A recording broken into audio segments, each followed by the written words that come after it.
오늘 말씀드리려고 하는 주제는 PBT vs VBT예요.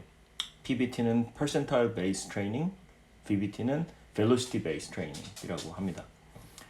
먼저 이제 PBT나 VBT가 뭔지에 대해서 먼저 설명을 드릴게요. 1RM을 기준으로 해서 거기서 몇 퍼센트, 이제 퍼센타일 베이스로 수치를 설정해서 트레이닝 타겟을 설정하는 방식을 PBT라고 합니다.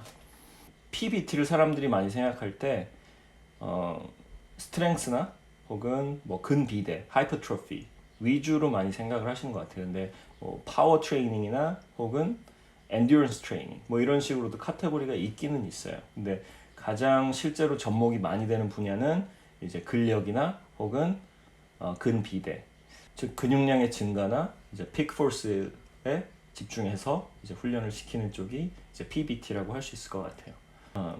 다시 한번 말씀드리면 이제 뭐 PBT가 꼭 스트렝스나 하이퍼트로피에만 적용되는 건 아니고 다르게도 적용이 될 수 있지만 스트렝스 프로그램에 사용되기 더 용이하다 정도로 받아들여 주시면 될 것 같습니다.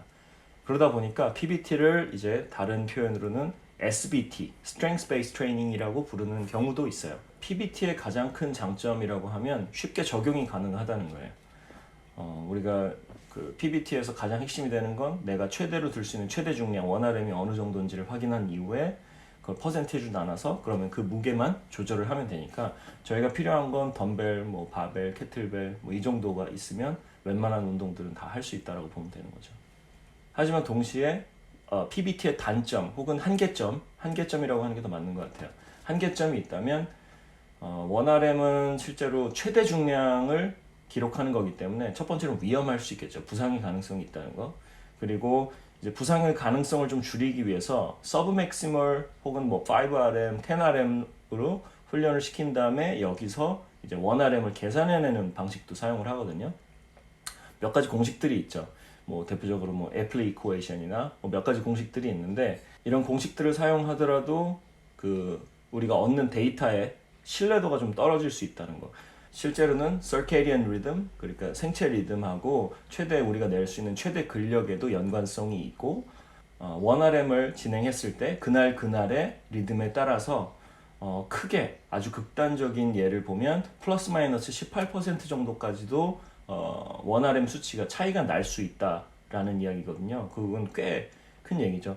이게 우리한테 주는 정보가 뭐냐면 신뢰도가 낮은 검사라는 건 우리가 그 검사 예를 들어서 이 사람의 1RM이 100kg인데 나는 80% 1RM의 80% 웨이트로 훈련을 진행하겠다. 근데 이날 검사했을 때는 100kg가 안 나오고 90kg가 나오고 이날 검사했을 때 110kg가 나온다면 90kg의 80%와 110kg의 80%는 꽤 중량 차이가 있을 수 있다는 거죠.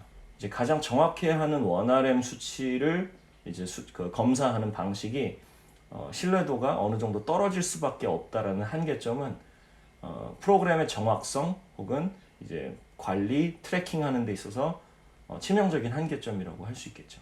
그리고 다음에 말씀드릴 건 이제 VBT, 이제 PBT랑 오늘 주제가 PBT vs VBT잖아요. 그래서 VBT는 Velocity Based Training인데 말 그대로 속도를 기반으로 하는 트레이닝이라는 뜻이에요. 속도를 기반으로 하다 보니까 내가 낼 수 있는 최대한의 속도로 이제 만약에 바디웨이트면 뭐 바디웨이트로 최대한의 속도를 낸다고 하면 뭐 스프린팅이나 뭐 점프 뭐 이런 타입의 훈련이 되겠죠. 그게 아니면 어느 정도 중량을 갖고 최대한 빠르게 움직이는 타입의 훈련, 뭐 대표적인 역도 같은 운동이 되겠죠. 속도를 기반으로 하는데 그 속도의 개념을 조금 작은 관점에서 바라보면 운동 단위들이 빠르게 소집되면서 더 빠르게 힘을 생성해낼 수 있는 것들이 이제 첫 번째 작은 관점에서 바라본 속도가 되겠고요. 큰 관점에서 바라본 속도라는 건 실제로 우리 몸이 무게중심이 얼마나 빠르게 움직이고 있는지를 체크한다든지 아니면 움직임의 방향이 빠르게 바뀌는 그런 것들이 포함이 될 것 같아요. 그래서 아까 PBT 같은 경우는 Peak Force나 혹은 Hypertrophy, 근육량의 증가 뭐 이런 것들이 주로 확인하는 키워드들이 된다면 VBT 같은 경우는 RFD, 이제 Rate of Force Development 혹은 Stretch Union Cycle, 스트레치 되고 쇼트닝 되는 그 사이클이 얼마나 빠른지 이런 것들이 가장 핵심이 되는 정보들이 될 것 같아요. 그래서 실제로 검사할 때도 지금 뭐 어떤 특정 점프할 때 지면을 밀어내는 컨센트릭 페이즈에서 얼마나 빠른 RFD가 일어나는지 뭐 이런 것들을 확인하는 게 VBT에서 핵심이 되는 정보가 되죠. 이제 VBT도 장단점이 역시 존재하는데 VBT 같은 경우는 이제 PBT랑 조금 다른 개념일 것 같아요. 사람들이 예를 들어서 뭐 축구 선수가 있다. 그다음에 파워풀하다라고 표현을 할 때가 있잖아요. 그러면 이 선수가 스쿼트 최대 중량이 더 높기 때문에 파워풀하다라고 하는 경우는 많이 없거든요. 이제 뭐 치고 나가는 스피드가 파워가 있다든지 혹은 킥이 파워풀하다든지 뭐 이런 파워풀하다는 속도랑 연관을 짓는 경우가 더 많아요. 물론 그 속도를 더 빠르게 크게 만들어내기 위해선 근력이라는 컴포넌트도 분명히 필요한 거죠. 그래서 파워는 이 공식은 다들 많이 보셨을 테지만 파워는 force times velocity라는 공식이 있어요. 그래서 힘과 속도의 결합이 파워를 나타낸다라는 의미가 되겠죠.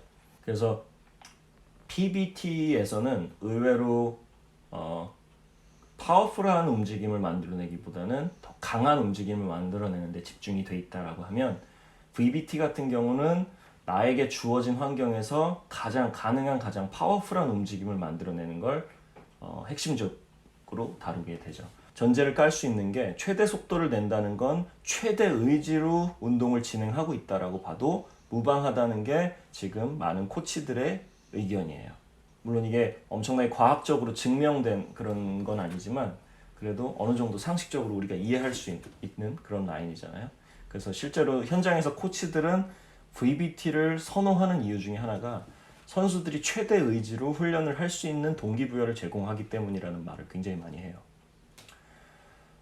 반대로 단점 같은 경우는 이 VBT를 나중에 조금 더 소개를 해드리겠지만 VBT를 사용하려면 어느 정도의 테크놀로지가 필요해요. 어느 정도의 기술력이 필요해요. 예를 들어서 뭐 바에다가 액셀러로미터 같은 거에 센서를 설치해서 얼마나 빨리 움직이는지를 체크해서 실시간으로 뭐 아이패드나 이런 스크린에 모니터에 이 사람이 몇 미터 퍼 세컨드로 움직이고 있구나. 그러면 내가 조금 더 빨리 움직여야겠다. 혹은 무게를 조금 더 줄여줘야겠다. 무게를 좀 더 늘려야겠다. 이런 결정을 할 수 있게끔 실시간으로 이 로드를 모니터링 할 수 있어야 되거든요. 이제 그런 작은 것들이 뭐 작게는 몇십만 원에서부터 크게는 몇백만 원, 수천만 원까지 비용이 발생한다는 그런 단점이 있죠. 근데 어느 정도 이제 스포츠 구단이나 기관 같은 경우에는 이 VBT를 실제로 많이 적용을 하고 있는 개념이기 때문에 대부분 어느 정도의 도구들은 비치를 해놓고 있는 경우가 많습니다. PBT에 대한 개념은 일반적으로 많이 접하고 알고 계실 거라고 생각은 해요. 일반적으로 많이 웨이트를 하시는 분들이 많이 계시니까 학생분들 역시도. 그래서 VBT를 조금 더 소개해드리는 형식으로 진행을 해볼게요. 이제 VBT를 이해를 하려면 이제 force time curve, 그 다음에 force velocity curve 이 두 가지 그래프를 잘 이해하는 게 중요하거든요. 그래서 저희가 force time curve를 먼저 볼게요. 그래서 여기 제 그래프를 옆에 보시면 이 force time curve는 뭐 구글에 force time curve 혹은 FTC라고 검색하시면 굉장히 많이 나올 거예요. 이거는 제가 잠시만요. 이 force time curve를 보면 이제 y축이 힘, x축이 time으로 구성이 되어 있는데 이 그래프들의 변화를 보시면 하나만 생각하시면 돼요. 내가 일정 시간 동안 얼마만큼의 힘이 생성됐는지를 확인하는 그래프라고 보시면 돼요. 여기서 가장 중요한 건 VBT에서 가장 중요한 건 앞에 이제 최대한 이 경사도 있죠. 이걸 slope라고 하는데 이 경사도가 결국 RFD예요. 그 RFD를 공식으로 따지면 change in force, 이제 델타 force죠. 델타 force over 델타 time이 돼요. 그래서 델타라는 건 이제 change니까 힘의 변화값 나누기 시간에 그동안 걸린 시간을 하면 이제 RFD 수치가 나오는 거죠. 그리고 이 force time curve를 많이 보면 이제 쭉 오른쪽으로 보면 그래프가 가장 높은 데 위치한 시간이 얼마나 걸렸든 크게 상관없이 가장 큰 힘의 수치를 나타내고 있는 구간이 peak force예요. 그래서 최대 힘이라는 뜻이죠. 그러면 우리가 몇 가지 스포츠를 한번 상상을 해볼게요. 예를 들어서 저희가 뭐 스트롱맨 얼마 전에 그 하프돌 비욘슨인가요? 그 아이슬란드 바이킹의 후예. 이 사람이 데드리프트 세계 신기록을 세웠죠. 501kg 데드리프트를 세웠는데 이런 타입의 선수들 같은 경우는 물론 부가적으로 다른 훈련이 필요할 수도 있겠지만 빠르게 뭐 민첩하게 움직인다든지 이것보다는 최대 근력이 가장 높아지는 게 최우선적인 과제일 수 있겠죠. 파워리프터나 이런 스트롱맨 같은 타입의 선수들 같은 경우에는 이제 이런 경우엔 이제 PBT의 접근이 우선적으로 이루어지는 게 가장 좋은 솔루션이 될 수 있겠죠. 뭐 하지만 그 스트롱맨 같은 경우는 데드리프트라는 종목 자체가 이제 퍼포먼스 그 자체인 반면에 저희가 뭐 배구 선수 혹은 농구 선수 같이 점프하는 선수들을 훈련시킨다고 해볼게요.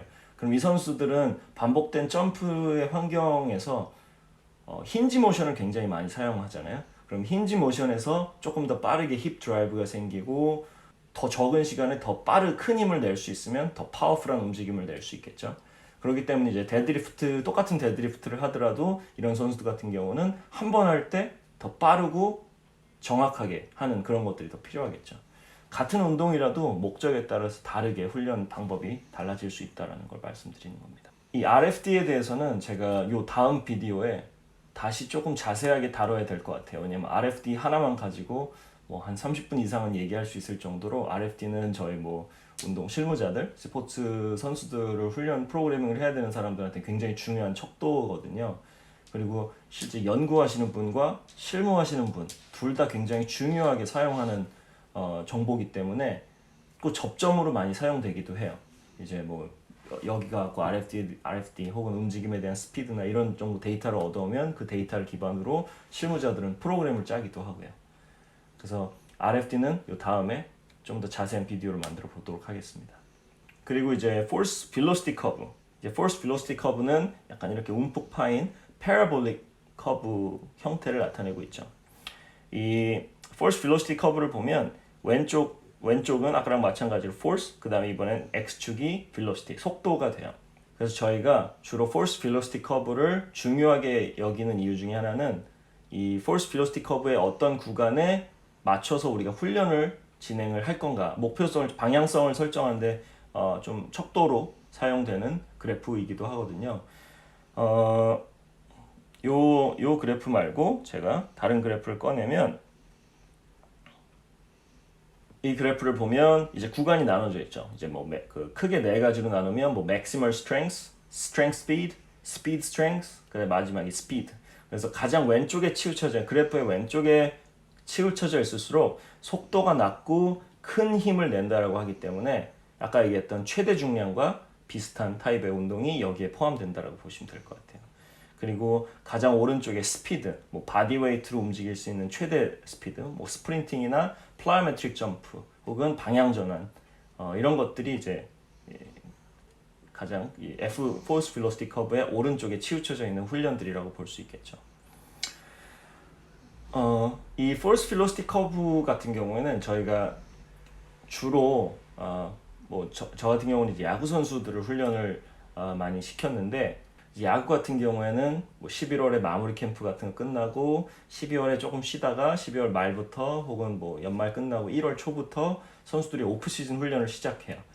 그리고 이제 2월부터는 스프링 트레이닝이 들어가잖아요. 그래서 이 1월이 굉장히 중요한데 1월 혹은 좀 뭐 트레이너로서의 욕심은 선수들이 한 12월 적어도 중순부터는 어느 정도 근력 훈련을 시작을 하게 되면 이 Force Velocity Curve에서 가장 왼쪽에서 오른쪽으로 진행되는 프로그레션의 형태로 이제 주기화 프로그램을 짜게 됩니다.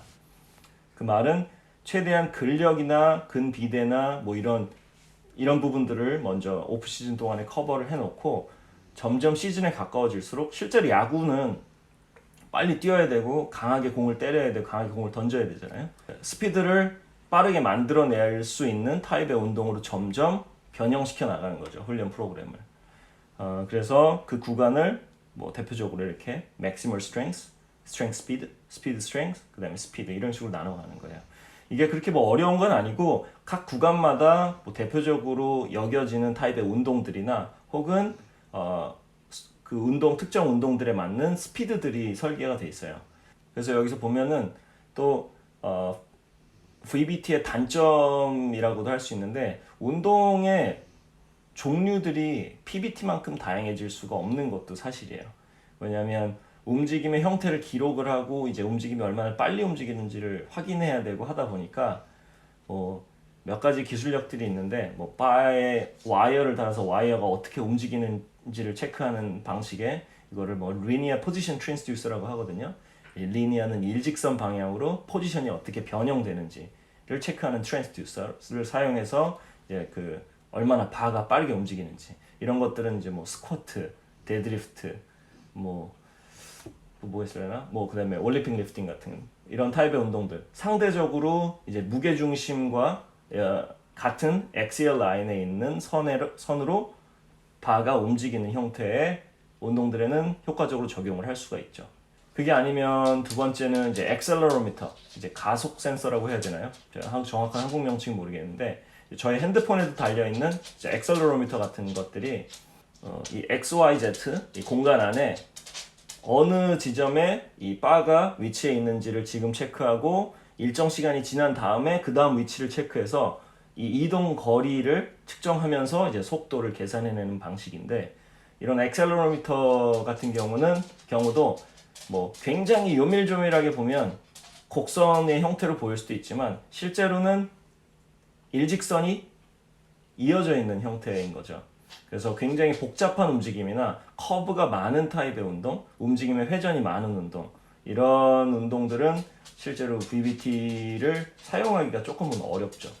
이건 저도 실제로 마찬가지고 누구나 공감을 하는 내용일 텐데 VBT를 적용을 해야 되는 거는 맞는데 검사 기구를 항상 가지고 다니는 것도 어렵고 실제로 적용하기 어려운 환경에서는 약간 저희 눈을 활용하기도 해요. 그래서 저희가 일반적으로 확인했을 때 이 친구가 이 움직임이 조금 더 효과적으로 빠르게 움직이는 것 같다 라고 하면 그것도 나름의 중요한 정보가 될 수 있겠죠. 객관적이진 못하고 지극히 주관적일 수는 있으나 그리고 pressure transducer 같은 이제 pressure transducer 대표적인 건 카이저 같은 기계도 있고요. 가장 대표적으로 많이 사용되는 게 포스 플레이트죠. 포스 플레이트는 이제 지면 발력기라고 하는데 꼭 지면 발력기가만 필요한 건 아니에요. 예를 들어서 지면 발력을 어느 정도 나타내 줄 수 있는 프레셔 매트라든지 컨택 매트 타입의 기구들도 충분히 좋은 정보들을 줄 수 있습니다. 그래서 지면 발력기 같은 경우는 어느 정도 발을 땅을 구르면서 힘을 내야 되는 타입의 운동들에는 잘 적용되기가 쉬운 그런 기구겠죠.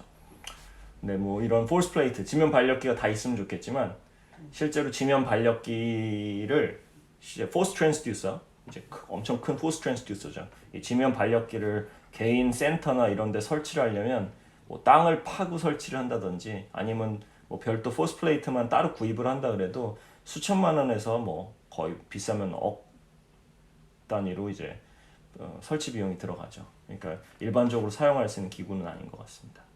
저희가 그래프에 대해서 간단하게 이제 짚고 넘어가 봤는데 앞으로도 저희가 어느 정도 퍼포먼스 얘기를 하다 보면 꾸준히 등장할 만한 내용들인 것 같아요. 그래서 제가 먼저 주제를 정한 이유도 거기에 있고 이제 다음 영상에서 이제 RFD를 어떻게 검사하고 훈련에 적용하는지에 대해서 좀 얘기를 나눠보고 그리고 스트레스 쇼닝 사이클 그리고 거기에 연관된 플라이메트릭 이런 훈련들에 대해서도 좀 얘기를 나눠볼게요.